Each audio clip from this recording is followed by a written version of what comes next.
La colonie de vacances est un temps d'éducation. Alors même de manière en toute humilité, on ne fait que participer de manière très courte à l'éducation des mineurs. Cette éducation, elle appartient d'abord aux parents, à l'école, et puis nous, on est des intervenants, j'allais dire, au troisième degré, au troisième niveau, et on se doit de porter ces valeurs et de les faire défendre et de les faire mettre en œuvre. Et le travail que nous avons, nous, Service Enfants Jeunesse, c'est de nous assurer que nos directeurs sachent réellement mettre en place et mettre en œuvre ces valeurs que l'on souhaite voir défendues. Les valeurs du projet éducatif du CCGPF, elles tournent essentiellement autour de la solidarité, du partage, du respect de l'autre, du respect du droit à la différence. Elles vont tourner également sur toutes les valeurs. Alors là, on parle de la question de la solidarité, mais pas exclusivement centrée autour des enfants de cheminots, mais au sens plus large sur toute la société. C'est-à-dire qu'on ne peut pas s'isoler dans notre monde. On est bien, quand on est, y compris en colonie de vacances, en lien avec les autres. Et ça, c'est quelque chose qui est important. On va avoir, par exemple, dans nos colonies de vacances, des enfants qui vont venir du sud, d'autres qui vont venir de l'est de la France, d'autres qui vont venir du nord. Et c'est tout ce partage des jeunes, tout ce partage des connaissances, des cultures qui va faire qu'un projet éducatif va pouvoir vivre. Et toute l'intention, vraiment, et la volonté des directeurs, c'est de trouver les moyens et les outils pour faire vivre ces grandes orientations éducatives et les rendre de manière très concrète, le plus ludique possible, pour que les enfants puissent s'accaparer ces intentions-là. Dans la logistique de préparation des colonies de vacances, on a par exemple ce séminaire qui permet de réunir toutes nos équipes d'encadrement de manière à leur faire passer tous les souhaits, toutes les exigences que nous avons pour bien réussir la saison. Je suis sur tout ce qui est gestion, l'équipe technique et cuisine, les fonctions d'économa et le lien avec l'assistante sanitaire. On s'est un petit peu réparti les rôles pour que ce soit plus clair. On a fait des exercices d'évacuation. Puis du coup, moi j'étais le gars de la formation m'a demandé de me coucher au sol dans une pièce avec une machine à fumer. Et du coup, j'étais inconscient. On leur apprend en fait à avoir un comportement adapté suite à un départ de feu. Donc la mise en sécurité dans un premier temps des personnes, donc des enfants, d'accord, et d'eux également, et d'intervenir sans prendre de risques. Puis après, on a utilisé des extincteurs, ce qui est quand même c'est ludique, et puis en même temps, c'est-à-dire que si tu l'utilises pas, en fait, le fait de l'utiliser une fois, j'appréhenderai plus de l'utiliser, quoi. C'est facile en fait. Après la partie évacuation, donc la partie extinction, donc si le feu n'est pas trop important, on les apprend à utiliser un extincteur, donc pour un départ d'incendie bien sûr, sans prendre de risques. Donc...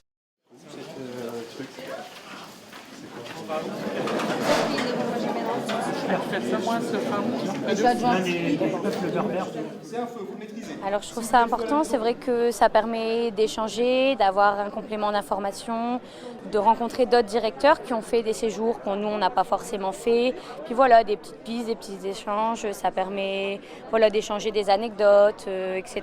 Et c'est vrai que c'est vachement enrichissant. J'anime actuellement donc l'atelier concernant le juridique et les assurances, puisque effectivement les enfants quand ils partent en colonie de vacances peuvent malheureusement avoir des accidents corporels, et donc j'explique la procédure au directeur. L'idée c'est de ne pas laisser les familles prendre en charge les soins médicaux. Donc c'est notre assurance qui va prendre en charge les soins médicaux des enfants qui malheureusement auront été accidentés lors de leur séjour en colonie de vacances.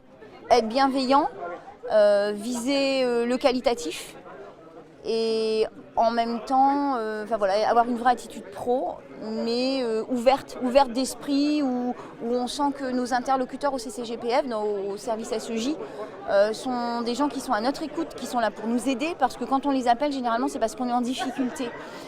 Soit une difficulté administrative, soit une difficulté pendant le séjour, quelle qu'elle soit. Hein. Ça peut être avec un membre de l'équipe, ça peut être par rapport à un jeune, ça peut être avec les familles, enfin je veux dire n'importe quoi. Ça peut être sur le lieu, un problème d'hébergement, un problème financier, enfin peu importe. Et c'est important, quand on les appelle, de se sentir soutenus et vraiment accompagnés. Voilà. On va apprendre tout ce qui concerne la réglementation des accueils collectifs de mineurs, on va apprendre tout ce qui concerne l'hygiène alimentaire.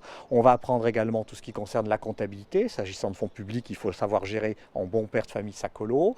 On va apprendre également tout ce qui peut concerner les échanges éducatifs, tout ce qui va concerner la mise en place du projet. Le projet pédagogique, c'est la Bible du directeur, c'est la Bible de l'animateur. Ce projet pédagogique, il s'adresse à 5 personnes. Il s'adresse aux familles, aux enfants, à l'organisateur, à l'équipe et aux organismes de tutelle, c'est-à-dire Jeunesse et Sport, qui viennent contrôler fréquemment nos centres de vacances. Il va définir le cadre général du centre, donc à partir du projet éducatif du CCGPF.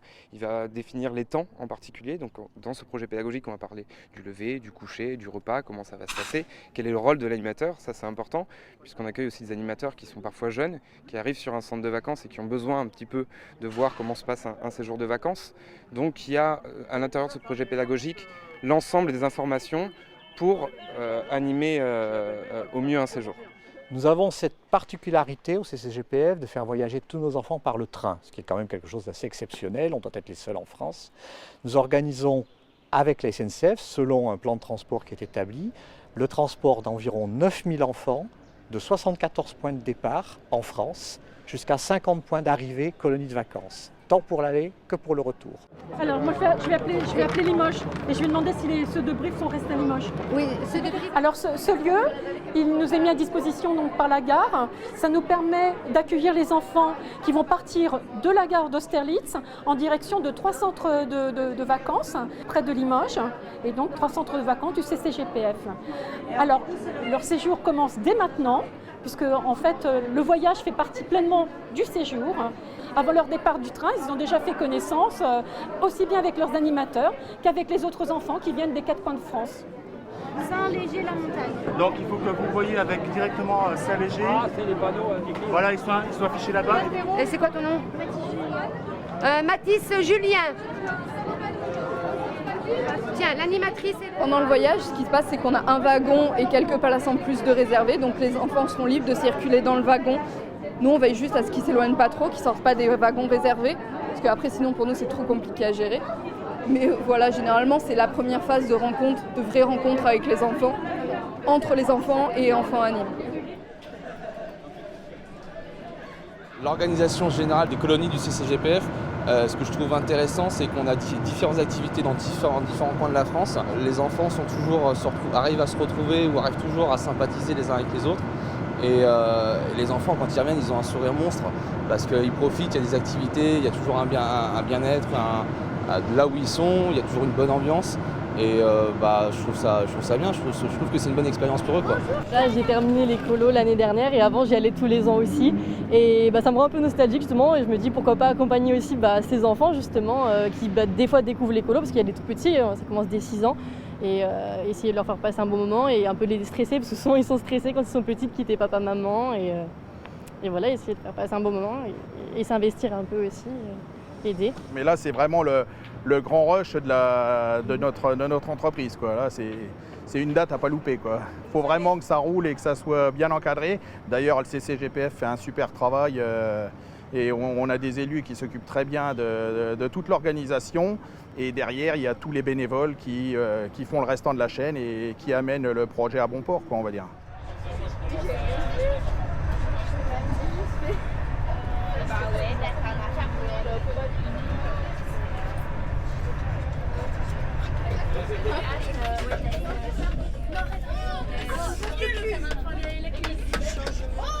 Alors moi je suis assistante sanitaire de la colo du Couret. Donc c'est moi qui vais m'occuper, pour commencer du convoyage, je m'occupe déjà de recenser tous les problèmes médicaux, tous les traitements potentiels qu'il peut y avoir, que ce soit des traitements matin, soir, etc. ou juste le midi, parce qu'il y a des enfants qui ont des traitements le midi, donc on est obligé de commencer le recensement dès maintenant, puisque là ils ont mangé dans le train. Donc j'ai donné les traitements pour le midi, j'ai recensé tous les autres traitements, et là je suis en train de faire un trombinoscope pour que ce soit plus simple au niveau de l'organisation. Donc je passe voir tous les enfants par ordre alphabétique et je prends des petites photos.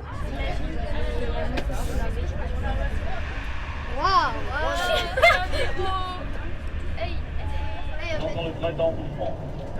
Je vous rappelle également que la descente s'effectue de pied droit.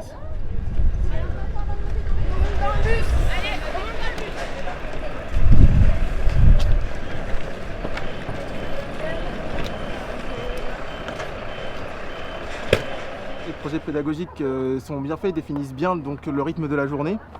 Et à partir de ce rythme, en fait, on peut monter des activités ou même des projets sur le long terme. Par exemple, l'an dernier, on avait pu faire une fête foraine parce qu'on l'avait prévu longtemps à l'avance et notre directeur s'était démené pour qu'on puisse, avec ses moyens, pour qu'on puisse mener à terme ce projet.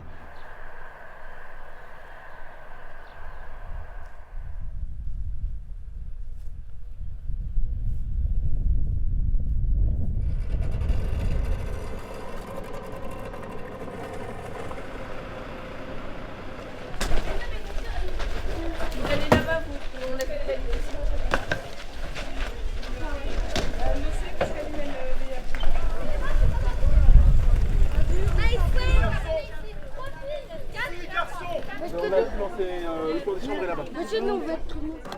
On regarde tout ce qu'ils ont dans leur valise, un par un, on compare avec ce qu'ils avaient chez eux.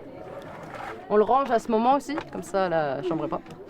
Et ensuite on récupère tout ce qui est argent de poche, les documents administratifs, tout ce qui est fiches sanitaires et tout ça. Parce que c'est pas eux qui doivent les garder, pour éviter qu'ils les perdent, qu'il y ait des vols, enfin des problèmes quoi. Oui. Toi c'est Short, Bermuda ou jupe? Gilet, vous en avoir 3. 1, 2, 3. Ok. On va les amener jusque devant là, le château. On arrive 2 à 3 jours avant les enfants. Et pareil pour les employés de collectivité qui arrivent avant, ce qui permet surtout que là on ouvre le centre, on est au début du mois de juillet. Donc comme on ouvre le centre, ça permet de le remettre en état, de vérifier toutes les installations, de préparer le centre, le nettoyage, etc. Tout le monde loge sur place, ça permet de créer une petite émulation, puis ça permet d'apprendre à mieux se connaître, et ça permet même d'être proche des enfants, etc. Donc c'est vrai que ça c'est intéressant.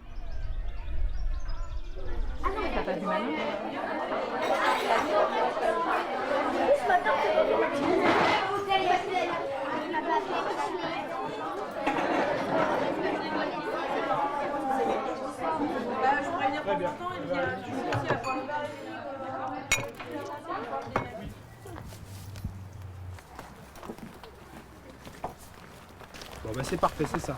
C'est uniquement vérifier qu'il n'y ait pas un caillou, d'accord, ou une blessure, que ce soit propre, on s'en fiche. C'est bon pour vous? Ok. À vous de jouer.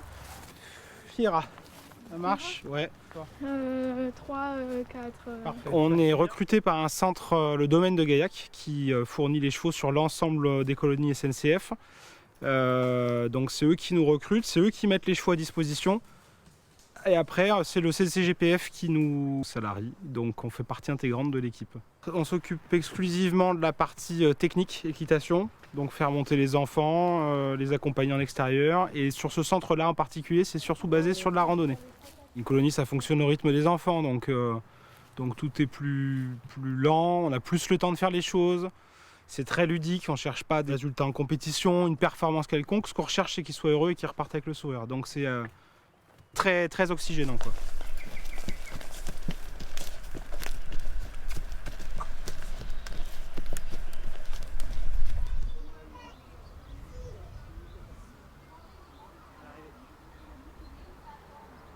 Autant entre le pique-nique et puis la sortie, c'est un chemin, il n'y a aucun souci, on peut effectivement laisser se rapprocher les groupes et tout ça, il n'y a pas grand monde, etc., c'est tranquille. Mais quand on va revenir à la civilisation, c'est bien équipe par équipe. On ne fait pas une colonne de 50 enfants.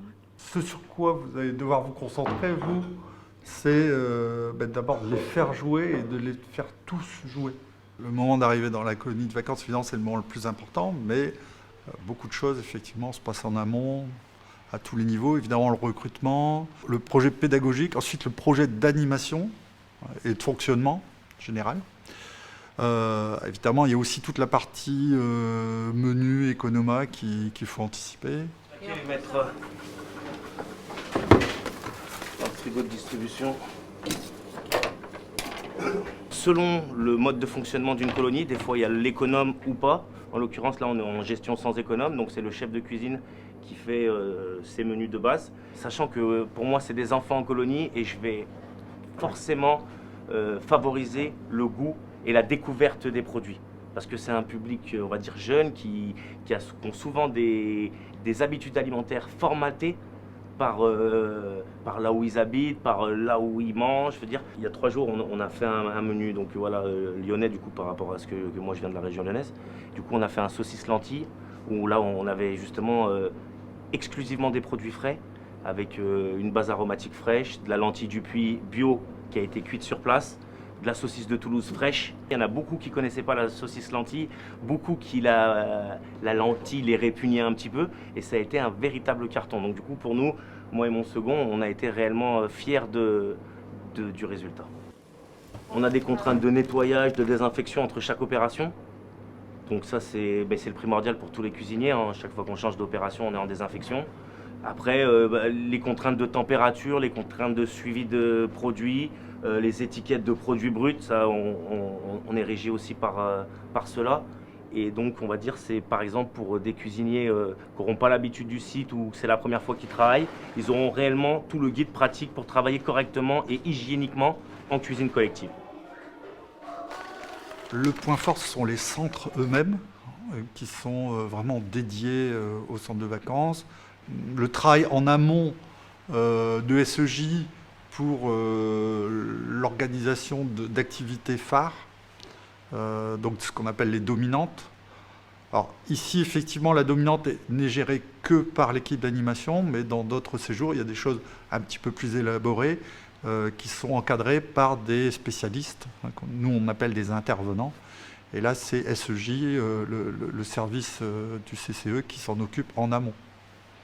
Là, effectivement, ça permet de faire des choses de très grande qualité que des animateurs ne pourraient pas faire aussi bien. Voilà. Donc là, je suis en train de préparer le rallye qui va avoir lieu demain, rallye randonnée sur les falaises. Et on va agrémenter justement la randonnée avec des petites choses à découvrir.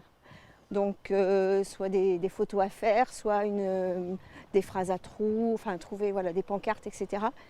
Pour leur apprendre aussi en même temps à regarder ce qui se passe autour d'eux. Donc là, ici, je suis directrice adjointe donc de marque. En gros, je fais un petit peu la logistique. Voilà, on veille un petit peu à la logistique pour aider les animateurs dans leurs activités. Parce que moi, j'aime bien justement découvrir aussi la région et la faire découvrir aux jeunes. Donc, je me renseigne sur ce qu'il peut y avoir de fait qui soit en lien avec le projet éducatif et effectivement les lignes directrices du directeur dans son projet pédagogique. Alors, on leur rappelle avant de sortir de la colo, on rappelle les consignes. Et donc, on fait des pauses pour rappeler les règles parce qu'ils les oublient aussi vite qu'on leur a données. Donc, au moment où on va vraiment avoir besoin que ces règles soient bien dans l'esprit, on leur redit. Sylvie, mon adjointe, est partie en reconnaissance. Ouais, elle doit d'abord repérer de nouveau, même si on connaît le terrain, donc les chemins, voir d'ailleurs s'il y a des nouveautés, des problèmes éventuellement qui peuvent se poser à nous, notamment des problèmes de sécurité. Ensuite, voir si notre prévisionnel d'organisation convient à la tranche d'âge. Voilà, donc disons, plus généralement la faisabilité du rallye. Photographier des trucs, on va photographier des trucs. Ok, vous aurez à photographier. Alors il faut trouver la rue où on est là. Ah, je sais où c'est là-bas, ce panneau. Vous voyez le panneau de la gare? C'est bon, j'ai vu le numéro 34. Moi je suis l'assistante sanitaire donc je pars avec eux. Mais si jamais il y a un problème, on m'appelle et je vais dans n'importe quel groupe en fait. S'il y a un blessé. Allez les gars, on avance. Allez, on cherche le petit héros. Donc pour nous, la priorité, c'est quand même la sécurité, puisqu'évidemment, par rapport au fait de rester dans le centre, c'est un peu comme pour les sorties VTT qu'on organise maintenant le matin. C'est vrai que la problématique de la sécurité est importante, pour qu'il y ait un taux d'encadrement important, des consignes assez drastiques. Avec Marc, on s'attache notamment aussi à les faire grandir dans l'autonomie et dans la responsabilité, donc leur apprendre notamment dans la vie quotidienne à savoir faire son lit, ranger ses affaires, etc.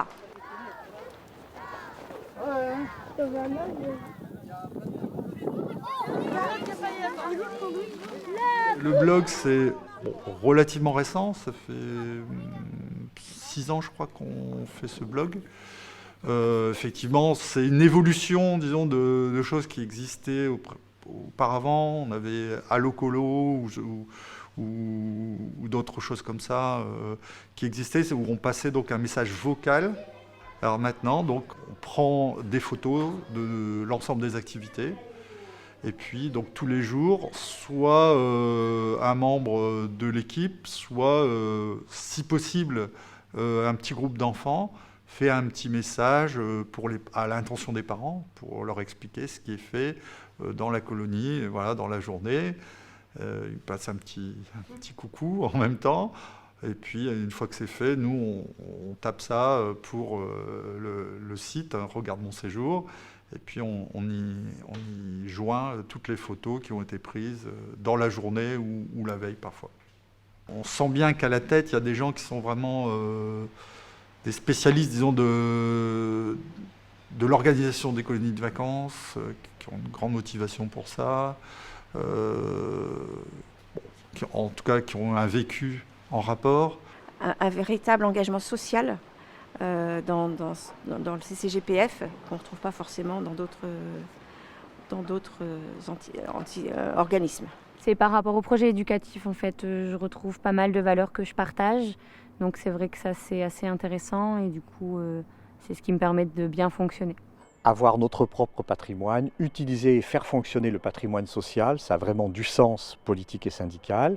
Et puis quand on a des besoins supplémentaires, on travaille avec quelques partenaires extérieurs qui sont tous issus du mouvement d'éducation populaire, mouvement laïque. C'est, je pense, le plus beau projet qu'on puisse mener, c'est vraiment l'acceptation de l'autre, de ses différences et vivre ensemble. De passer du temps avec des enfants, je trouve ça extra. On manage aussi une équipe d'animateurs, il faut booster, il faut toujours avoir l'énergie, redonner un petit coup de fouet quand il y a besoin. Ces échanges permanents dans l'intérêt des enfants, ça c'est très très motivant.